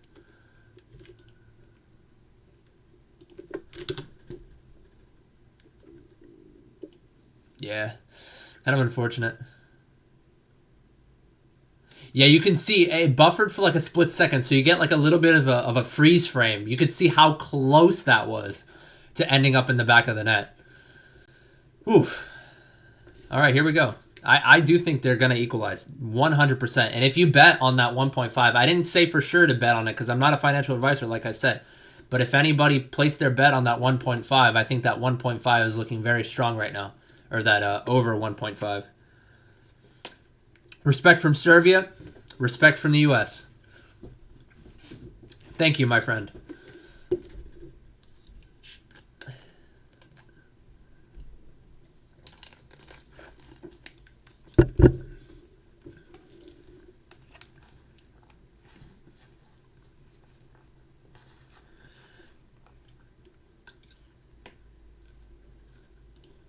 Potential subs.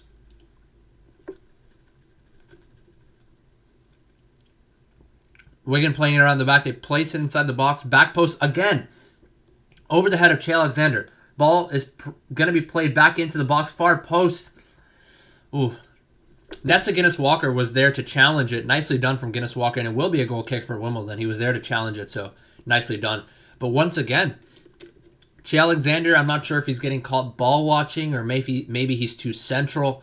But again, the ball was played over him to that back post. This time, the back post run was a little bit more deep rather than at the top of the 6. It was around the top of the 18. So instead of a shot, it was a cross placed back into the box. Nicely won there by Nessa Guinness-Walker.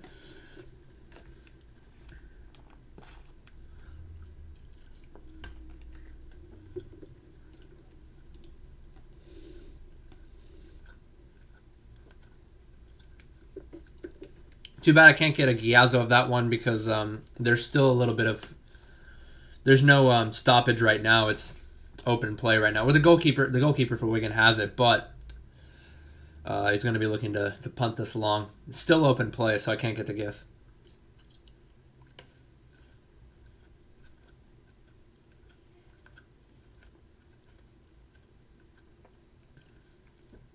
Nice turn there from Piggott. First time after receiving the ball deep.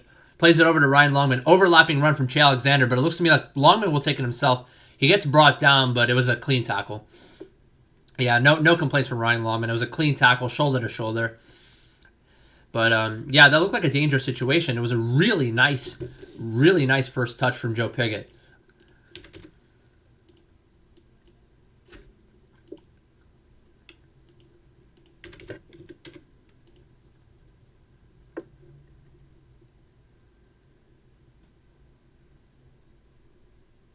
Just getting the GIF here.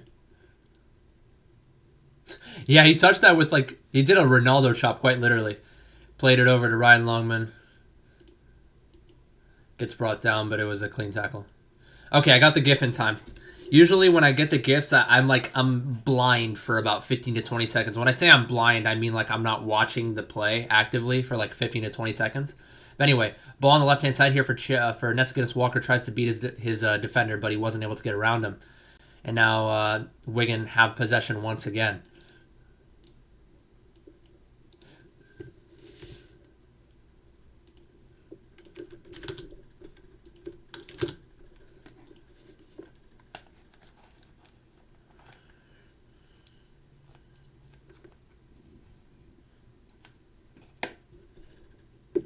Whoa. Yeah, so Darnell Johnson received the ball from Zanev, and that was a interesting tackle there from Wigan. Oof. I gotta look back at that. Wait, hold on. Let me make sure. Oh yeah. The Wigan player came in. He won the ball, to be fair, but Darnell Johnson was caught sleeping. He received a pass from Zanev, and he kind of just like he turned very slowly. Didn't expect somebody to come at him, but somebody did come at him. Long ball play to Piggott inside the box. Piggott tries to turn, gets his man, beats his man. But unfortunately, his intended pass to Ollie Palmer was cut out. Nicely done from Joe Piggott, though, on these turns. 1-2 between Longman and Che Alexander. Che Alexander plays the ball into the box, headed away. Intended for Ollie Palmer. Once again, we're really targeting Ollie Palmer very heavily here.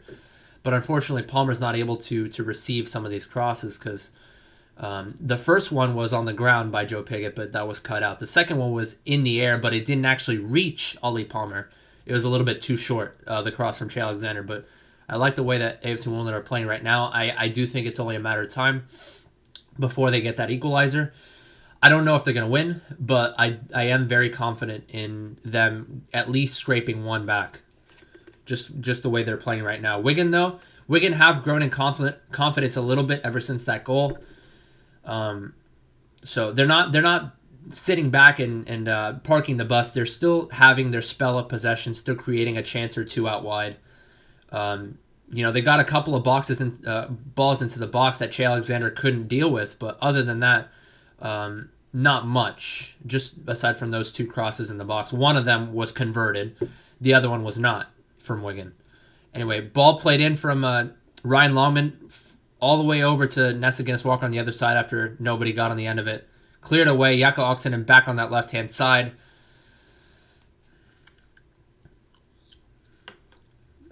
Dobson tries to force it over to Joe Piggott at the top of the box, but it was easily cut out.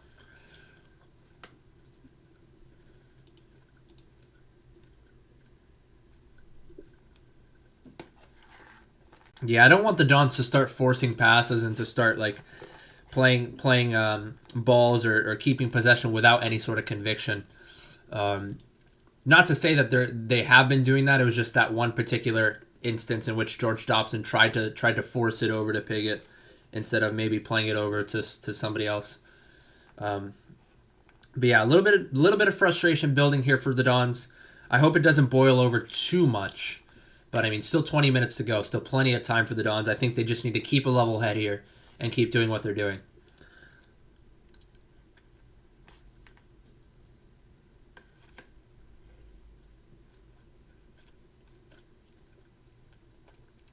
Johnson plays it over to Pickett on the left-hand side. Pickett tries to play a long ball over to Longman.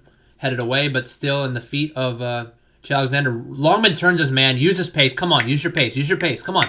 There you go. Gets the ball into the box. Forces a clearance. Not fully cleared here.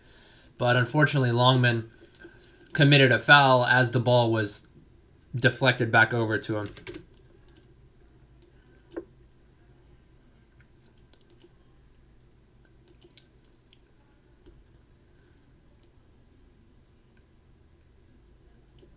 Yeah, again, the Giazzo buffered, but yeah, just know that at the end of this gift that I'm about to send, Longman kind of bodied the other defender a little bit too hard. It was deemed a foul there by the referee. A little bit too aggressive from Ryan Longman at the end of that. But here's the gif. I'm gonna be sending as many as I can. I'll send some Wigan gifs too. It's just that yeah, did I send the Wigan gif in which Che Alexander got beat in the air? I think I did. Not entirely sure. No, I didn't actually. I'm not trying to be biased. I just kind of forgot to Giazzo that one. I Giazzo'd the goal, but I didn't Giazzo the second chance that Wigan had, which was a similar instance in which Che Alexander, the ball went over his head and it went to the back post.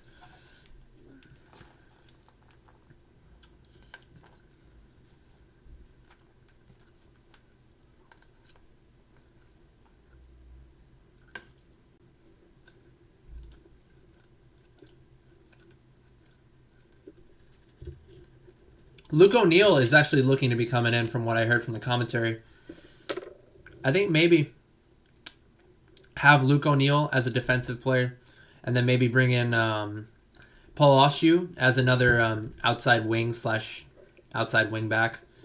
Maybe Ayub Assal. I don't know. Ayub Assal could provide some pace, but I think we already have that in abundance with Jack Rodoni and Ryan Longman.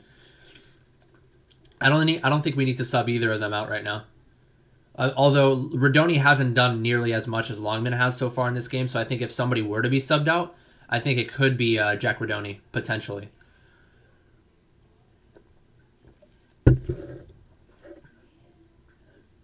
Yeah, Paul Ossu for Jack Rodoni.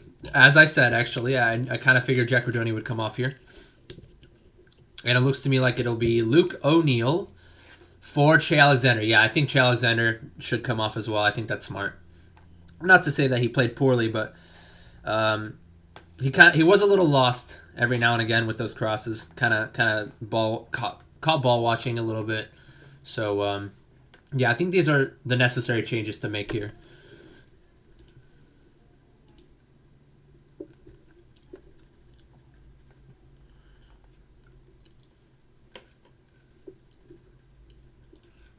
Jamie Proctor coming off here for Wigan. And it'll be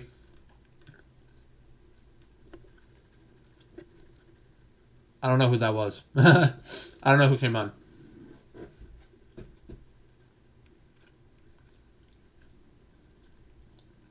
I actually don't know who came on, sorry.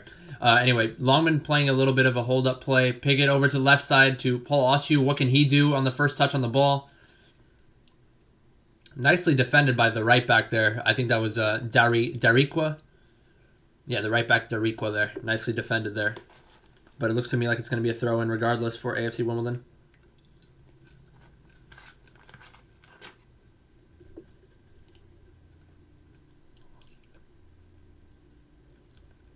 Oh, yeah, what's up, Jossie?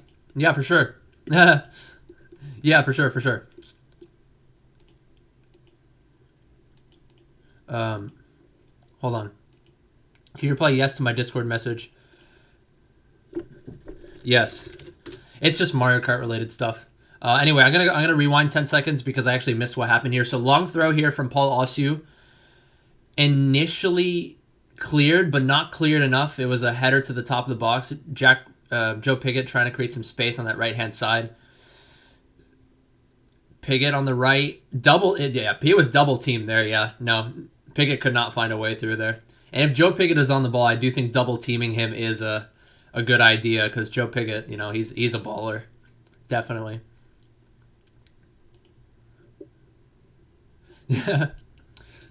If you can't get my attention via Discord, get my attention via YouTube live stream. Oh yeah, hey. Hello from Brazil. Eu sou brasileiro também. Meus pais são eles nasceram no Brasil. E eu falo um pouquinho. Eu não falo muito, mas vamos lá, porra. Vamos, Dons. Eu também torço por Fluminense. Meu pai gosta de Fluminense. Basically, I was just saying that, hey, I'm from, for those of you that don't know, I'm just going to translate. Hey, I'm also from Brazil. I'm not from Brazil, but my parents were born there, and I said I also support a team in Brazil named Fluminense. And then I said, come on, you Dons. Like, vamos porra means fucking come on. But yeah. Bem-vindo, Lucas.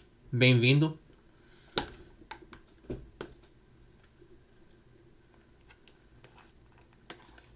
Bem-vindo means welcome in Portuguese.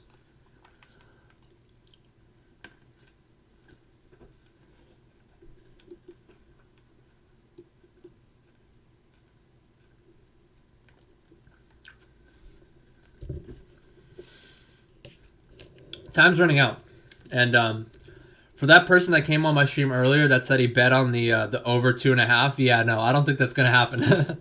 I don't think that's gonna happen anymore. Over 1.5 could still very much happen. Anyway, Yeko Oxenden got fouled as he was trying to hold the ball up a little bit. Yes, I do. I'm actually fairly confident that there'll be another goal here. Whether it's AFC Wimbledon, you know, they're going to pile on the pressure, or I think they may concede in the 90th minute or so. I'm not going to say they're going to concede a shitty goal like earlier in the season where they just conceded goals just for the sake of conceding goals because that's just who they were back then. Now they have better defensive shape. But I do think that there will be a goal scored either way, whether it's AFC Wimbledon pressuring or Wigan on the counter. Anyway, Ryan Longman on the right-hand side here tries to beat his man, gets double-teamed, so he finds Luke O'Neill pretty easily, is able to cross it for free, but unfortunately the delivery was not the best. It was chest-tight and it was easily cleared. Back over to Darnell Johnson, though.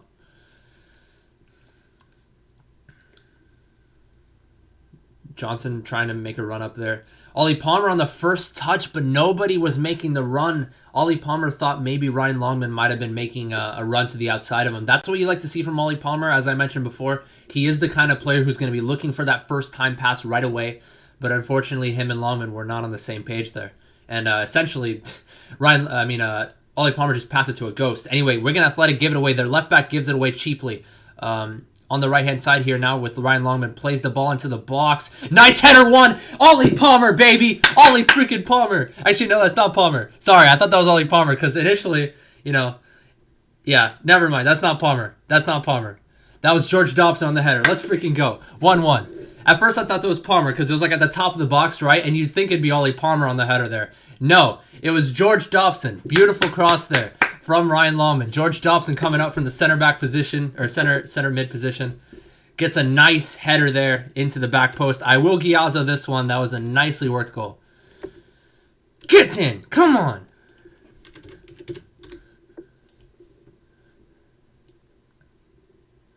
Yeah, so it was initially played to Ryan Longman. Nice header there. Nice header. Steered very nicely. At first I thought that was Ollie Palmer because I'm like, dude, Ollie Palmer is gonna win a header. He's got to win a header at some point, but no, it was George Dobson. I'm Giazzoing this one, guys. Come on, gets in there. 1-1. I gotta update that.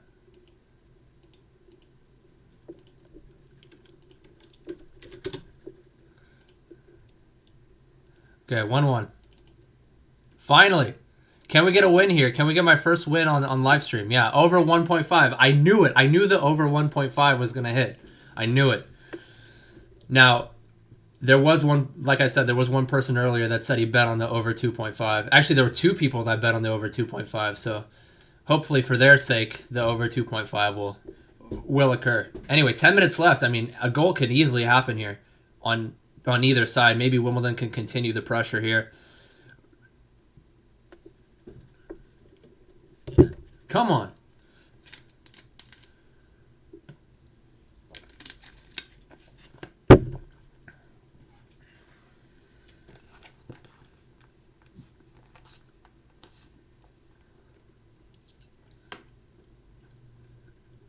Yeah, and it was right before that too. Wigan's left back, I think that was Robinson, gave it away really cheaply. I think he tried to play like a square ball or something of the sort to center mid there. And George Dobson easily cut that out, played it over to Piggott. Piggott played it back over to the right-hand side to Ryan Longman. And he put the ball in for George Dobson to head it away. So preventable there from Wigan, but we'll take it. It was a nicely worked goal initially. Even though it was a bad giveaway, it was a nicely worked goal. Nice cross, nice header. So here we go.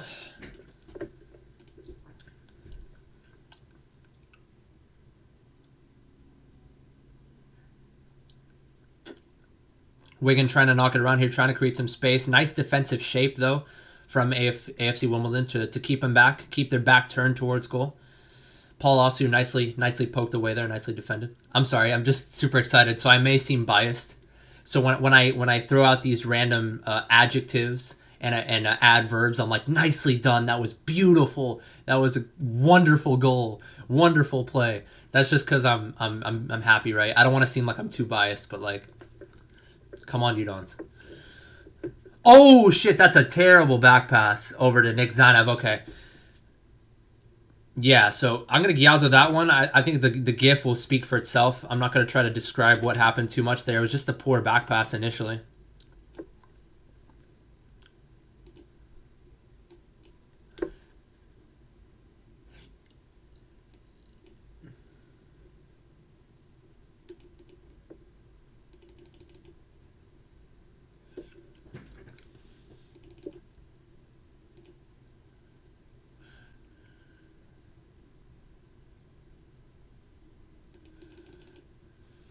Okay. Luke O'Neill tries to take a shot there after a little bit of a pumping of the ball upfield. Takes one touch, hits it with his left foot. No dice there. Nice to see Luke O'Neill coming up on the attack there. Where's he playing right now, position-wise? Looks to me like he is playing outside back. He's going to be playing outside back with Darnell Johnson and Nightingale still keeping their center back rules steadfast. That looked a little scary, though. This back pass right here. You guys couldn't see it because, it buffered, but it partially deflected there off of the Wigan player. And, Zanev was not able to get there in time, but luckily nothing came of that situation.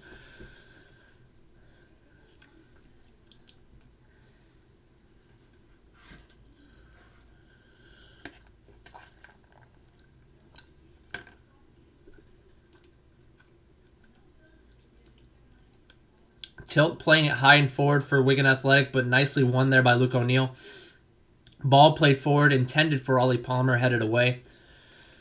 Do I think another goal is going to happen? I'm not as confident about another goal happening as I was with the second goal happening. But it could happen. I still think it'll end 1-1 though. I think Wimbledon may be content with a draw here, although this is still a very winnable game for them. This was a winnable game for them on paper, so we'll see.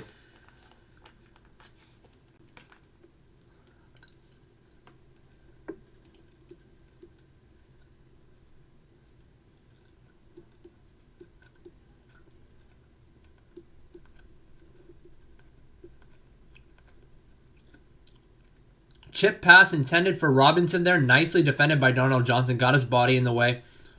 Not the best clearance in the world, though. Picked up by Ojo on the left-hand side. Tries to make a move on Ryan Longman, but Ryan Longman is able to cut it out. I'm listening to the commentary so I can get the names. Anyway, O'Neill gets it forward to Joe Piggott, who's playing a hold-up play on the right-hand side. Tries to find somebody on the overlap. Finds Ollie Palmer. Ollie Palmer, a little chip pass. Actually, it was Ollie Palmer who received it. Oof. Initially, that ball went back to Jamie Jones on a back pass attempt, but it bounced up and he had to head it away, with one of the AFC Wimbledon players attacking him in that instance. But luckily for Wigan, they came away with it.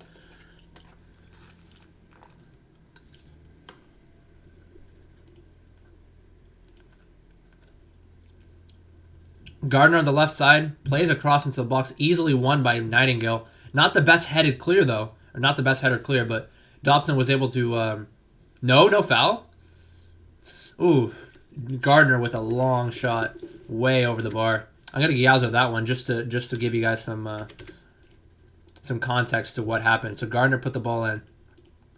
Not the best header clearance there. No, it wasn't a foul.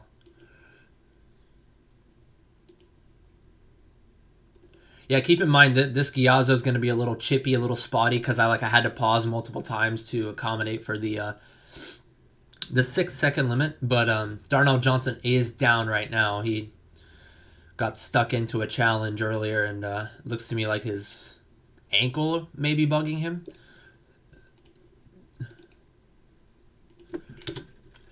Yeah, so here's the Giazzo. Initially, it was not the best header clear away by Will Nightingale. And at first I thought Dobson got fouled, but it was a clean tackle, and then not the best effort there from the Wigan player who took the shot there. I think that was that was Dan Gardner on the shot.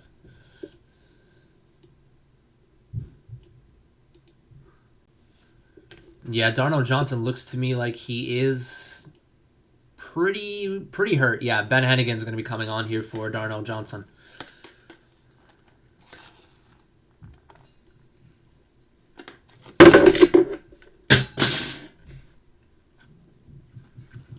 I'll be right back. I gotta get another fork.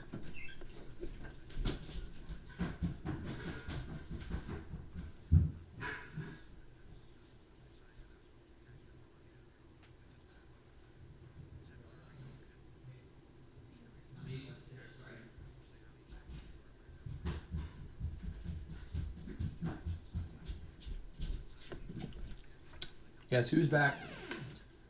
Back again. Shady's back. Tell a friend. Joe Pickett on the right-hand side here.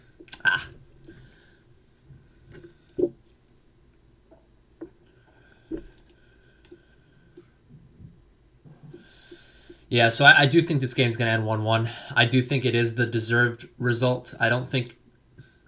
Wimbledon played okay. They played pretty well. They possessed it pretty well. They created a little bit more than they did in their previous games, especially with Ollie Palmer coming in as a starter this time around, giving Joe Pickett a little bit more freedom up there.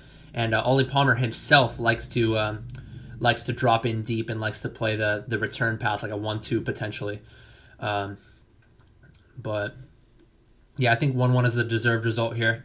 Wigan looked pretty dangerous on that right-hand side every now and again. Anyway, ball played up to Paul Osu. That pace, man. Comes up from the left-back position, initially wins the first header to try to give himself try to run onto it. It wasn't a header towards goal. It was a touch towards goal, but it was easily picked up by Jones. But yeah, Wigan looked dangerous on that right-hand side every now and again, putting balls into the box and getting the better of Che Alexander every now and again, but... other than that, they didn't create too many other chances. It was mainly the crosses into the box that Wigan have been threatening with.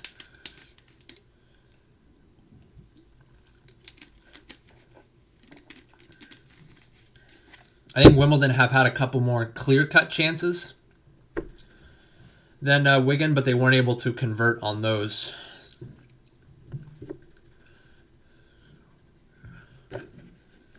Nice to see that banner for nice to see that little billboard, the Nerd Fighter community. Tribute to John Green, an American YouTuber slash scientist, not scientist, but he talks about intellectual topics and whatnot. The Vlog Brothers, specifically John Green, though he is an avid AFC Wimbledon fan, so respect to him. Shout out to John Green.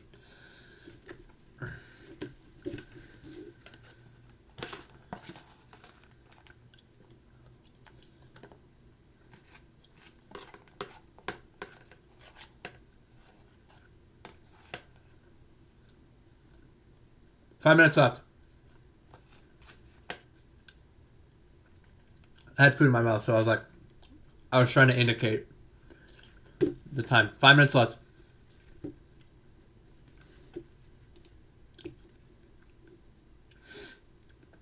Dobson on the ball, gets a little back heel over to Ryan Longman. Back over to Dobson. Oh, no! That was such a good ball played in. That was such a good ball played in there by George Dobson, but nobody was able to get their foot on that. That was like at the top of the 6, and 2 people were looking to get on the end of that one.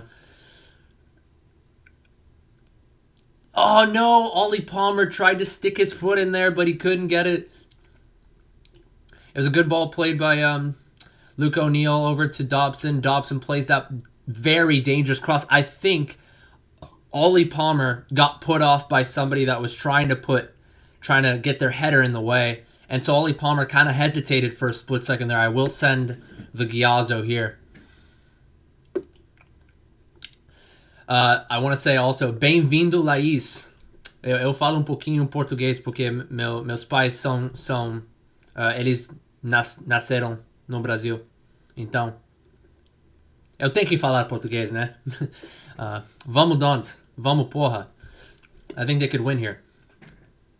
They could get the win here, but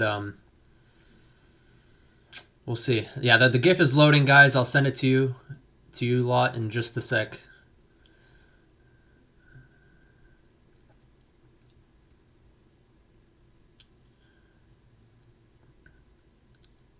Nice tackle there from Joe Piggott. The Ghiazzos are taking longer to load every single time I get them. Ryan Longman committed a foul there on tilt as he came up from the center back position. And it looks to me like a free kick from about 27, 28 yards out on that left-hand side. The Ghiazzo didn't load, guys. Oh, no, there it is. Here it is. It took a long time, but here's the Ghiazzo of the opportunity there that could have easily been put away by Ollie Palmer. I think he just kind of hesitated for a split second because he saw that defender in front of him. He wasn't able to get his foot to that.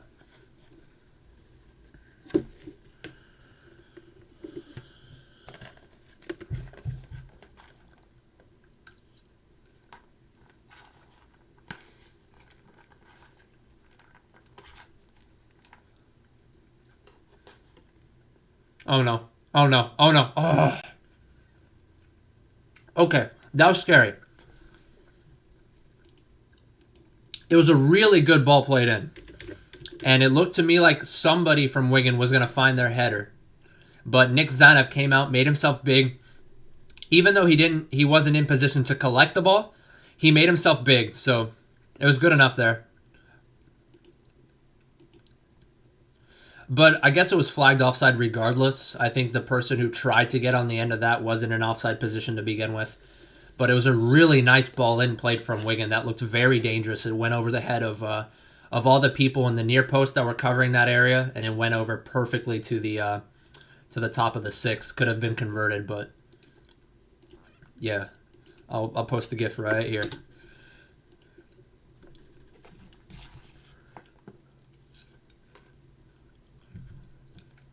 Dobson plays it over to O'Neill. Maybe a little 1-2 between him and Longman.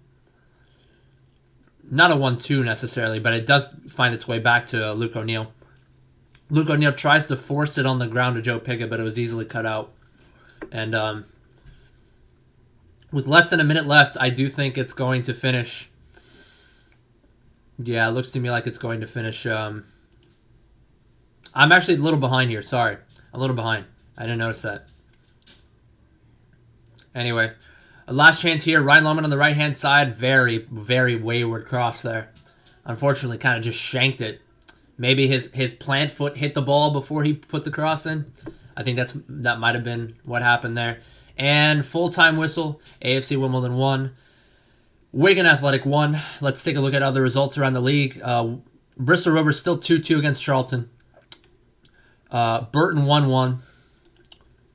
You know what I'm going to do, actually? Actually, I can't watch the game because I follow, but I was actually going to think about watching Charlton versus Bristol Rovers, but unfortunately, I follow is a thing, so I cannot do so. But final thoughts. I'm proud of their performance today. I thought maybe they did enough to win.